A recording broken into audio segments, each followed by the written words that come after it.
¿Cuál es su visión? En realidad es un pequeño grupo de armadores, los armadores de la flota de madera, que no son pues unos pobrecitos trabajadores, son personas empresarios que tienen una cantidad regularmente grande de embarcaciones, unos 300, digamos, porque algunos de ellos tienen pues varias lanchas, ¿no? Estos son los vikingos, ¿no? Estos son los llamados vikingos. Y estos señores no les reconocen los beneficios sociales a sus trabajadores, que sí les reconocen y sí le tienen que los armadores de la flota de acero, de la flota de fierro.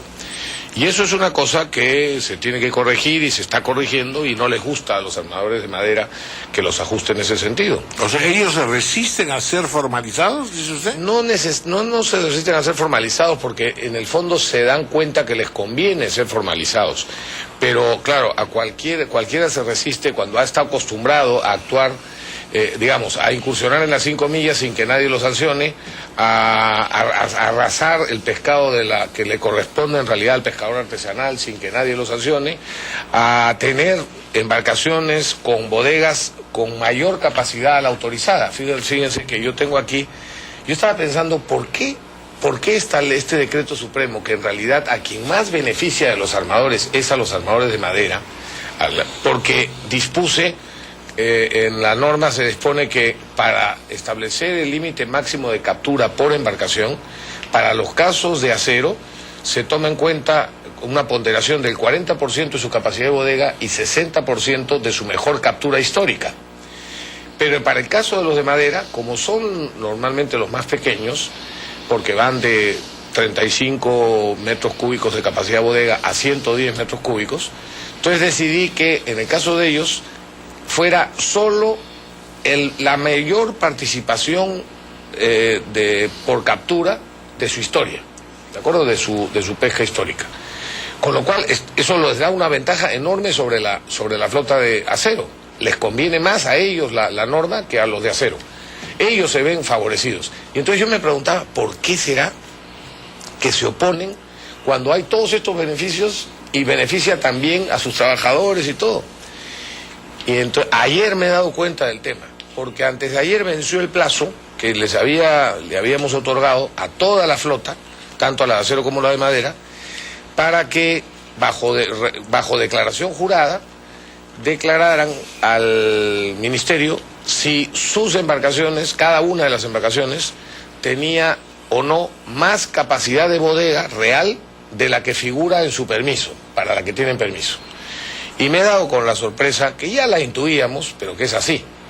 Solamente las embarcaciones pesqueras de madera, 42 de ellas han tenido que decir que sí, que tienen mayor capacidad de bodega de la autorizada, o sea, bodega ilegal de este orden. Una de 21 metros cúbicos, otra de 27, otra de 38, otra de 39, de 40, de 61, de 57, de 68 metros cúbicos. O sea, algunos casos tenían el doble de la bodega que estaba permitida. Entonces ahora sí se entiende, como esta norma les toma su valor de captura máximo, solo toma la parte legal de las capturas legales que han hecho en la historia, no toma las capturas ilegales que hacían con mayores capacidades de bodega a las permitidas. Ministro. Y entonces, en ese sentido, sí les va a perjudicar. Pero eso es otro motivo, y aquí termino, por el que la norma es buena, porque va a proteger el recurso de anchoveta para permitir su preservación mucho más de lo que habíamos pensado en principio. ¿Por qué habría que formalizar a estos pescadores? ¿Por qué simplemente no quitarles la licencia y no dejarlos pescar nunca más, dado que han estado depredando por años impunemente un recurso que les toca a todos? Ok, porque la ley 26920 que se dictó hace muchos años, yo lo he heredado, los legalizó. A los de la madera, que eran informales e ilegales, los legalizó esa ley. Y los legalizó además indebidamente, pero eso ya está legalizado. Indebidamente porque digo que la condición para que se convirtieran en legales que establecía la ley era: decláreme usted, bajo declaración jurada, si usted ha estado pescando anchoveta para consumo humano y directo, es decir, para pescar, para transformarse en harina. Bueno, pero qué iluso eso. Sí, pero así se hizo la ley en esos años. Y entonces Efectivamente, ellos mismos reconocieron que habían estado haciendo pesca ilegal y pesca negra porque esa era la condición de que los formalizaran. Pero en fin, ya están formalizados. Entonces, yo no puedo distinguir donde la ley no distingue.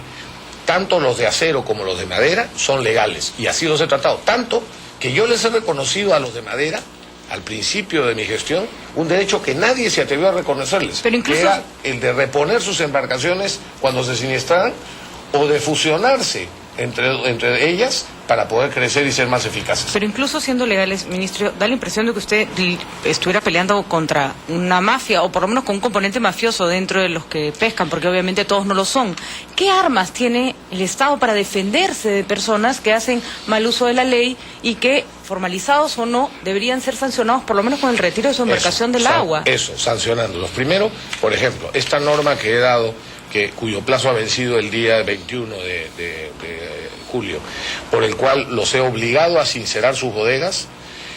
A partir de ahora, a todas las embarcaciones que han dicho, a los armadores que han dicho que no tienen más capacidad de bodega de la real, se les va a empezar a inspeccionar. Si se le encuentra a uno con una mayor capacidad, se le cancela definitivamente su permiso de pesca.